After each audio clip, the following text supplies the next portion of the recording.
तो अगर हम बात करें ऑयल पेंटिंग्स की, ऑयल पेंटिंग से बहुत लोग बहुत डरते हैं, पता नहीं क्यों। हाँ इतना है कि ये सबसे टफेस्ट मीडियम है, ऐसा कुछ नहीं है। उठाना है और ये खराब कर देगी पेंटिंग, ये बहुत टाइम टेकिंग है, ऐसे है।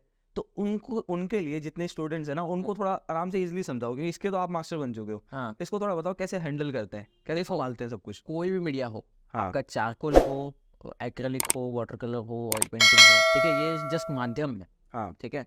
सब में टेक्निकल चीजें सेम रहती हैं। टेक्निकल मतलब जैसे उसके जो फंडामेंटल्स है सब में सेम है। ड्राइंग सब में करना है, ठीक है, पर्सपेक्टिव सब में देखना है, बिल्कुल। वैल्यू सब में ये करनी है। बस उसके जो कुछ कुछ प्रॉपर्टीज रहते हैं हाँ वो थोड़े थोड़े अलग है, थोड़े थोड़े से बस, ठीक है। बाकी जैसे गिटार बजाओ, सतार बजाओ, वीणा बजाओ, हाँ स्ट्रिंग्स ही है ना उसमें सब में, बिल्कुल। तो सेम ही है उसमें, ठीक है। थोड़ी बहुत उसका जस्ट आपको ये लोग बहुत जैसे करते हैं, ऑयल तो बहुत चौकी कर देते हैं, बहुत ऐसे कुछ कुछ चीजें खराब हो आपको जाता ध्यान में रखना आवश्यक है। हाँ। इसका जो प्रॉपर्टी है, ये क्या क्या है, ये ऑयल है, वाटर कलर में आपको पानी इस्तेमाल करना है, इसमें ऑयल इस्तेमाल करना है ना, कितना परसेंट होना चाहिए। जैसे वाटर कलर में कितना परसेंट पानी इस्तेमाल करने के बाद वो पतला होने के बाद वो कैसे इफेक्ट आएगा, हाँ सेम इसमें भी कितना परसेंट ऑयल मिला के बाद वो पतला होने के बाद कैसे इफेक्ट आएगा, ठीक है। इतना ही है, ठीक है। ओवरलैप करने के बाद कैसे आएगा। सबसे बेस्ट अगर आपको सीखना है कोई भी मीडिया, तो बड़ा सा आपका जो भी पेपर है, कैनवास है, बिछा लो, ठीक है। हाँ। जैसे मैं अगर कहूंगा किसको, अगर आपको ऑयल पेंटिंग सीखनी है तो एक बड़ा सा रोल ले लो, ठीक है, बिछा दो, ठीक है। ठीक है। और कलर जो भी है आपके पास, जो भी अवेलेबल शेड्स है, कोई भी है, ठीक है। शुरुआत में तो मैं कहूंगा जो आपके बेसिक शेड है, व्हाइट, ब्लैक और बर्न टम्बर, ये 3 ले लो।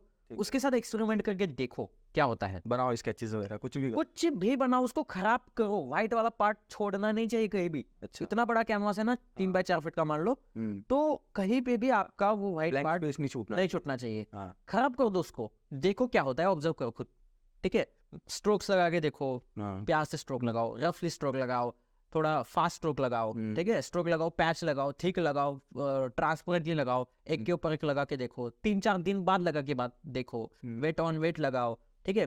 हल्के हाथ से लगाने के बाद क्या होता है, थोड़ा प्रेशर लगाने के बाद क्या होता है, अलग अलग टाइप्स के ब्रश लगाने के बाद क्या होता है, उंगली से लगाने के बाद क्या होता है, स्पैचुला से लगाने के बाद क्या होता है, ठीक है। अलग अलग तरह से जितना आपका दिमाग चल सकता है उस तरह से आपको बस एक्सपेरिमेंट करके देखना है कि ये इफेक्ट हम अपने पेंटिंग में कहाँ यूज कर सकते हैं, कहाँ यूज कर सकते हैं, कैसा उसका यूज हो सकता है। या ये मतलब अभी तो एक्सीडेंटली बन गया है, ये एक्सीडेंटली मेरे पेंटिंग में अगर बन जाए तो क्या बात हो जाए, समझ रहे हो ना। हाँ, तो ये बस आपको एक्सपेरिमेंट करके देखना है, समझ आ रहा है। मतलब अपने आइडियाज का एक आपका ब्लैंक कैनवस है, वहाँ सब कुछ निकाल दो, और फिर आपको पता होना चाहिए कि ये हमारे टूल्स है, ये आइडियाज है, इसको अपनी पेंटिंग में एज एन एलिमेंट यूज करना है। बिल्कुल, और इसमें आपका कॉन्फिडेंस बढ़ जाएगा। हाँ, मतलब मैं ये डर तो बिल्कुल खत्म हो जाएगा कि आप कैसे, क्योंकि खराब ही कर रहे हैं, खराब ही करना है। हाँ तो आपको कुछ बनाना ही नहीं है, हाँ। बस आपको खराब करना है। बिल्कुल। ये कॉन्फिडेंस लेवल आपके इस काम में और जब बोल दिया जाता है ना कि खराब करना है, तो खराब नहीं होता करते रहते तो प्रेशर नहीं होता। हाँ वही तो बात है,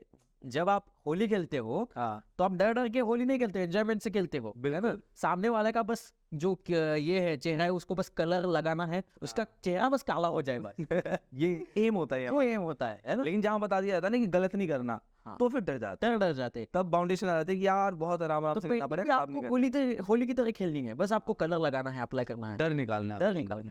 गलतियों की कोई करना है। दिक्कत नहीं है। डरने की क्या बात है यार, ज्यादा से ज्यादा आपको कैनवास खराब होगा, खराब करने के लिए हमने लिया है ना। तो सही बात। जब आपके लगभग 1000 कैनवास खराब नहीं होंगे ना, तब तक आप ऑयल पेंटिंग की शेड नहीं बन सकते हो। 1000 के हाँ, तो खराब करो, बड़े बड़े साइज के खराब करो, फंगस लगने दो, उसको ये होने दो, डैमेज होने दो, अलग अलग तरह से एक्सपेरिमेंट करके देखो क्या होता है, तब जाके आपको एक्सपीरियंस आएगा। जो 1001 बाद जो कैनवास होगा ना, तो देखना उसका वर्क कैसा होगा, फर्क आएगा, है ना। बिल्कुल है। ऐसे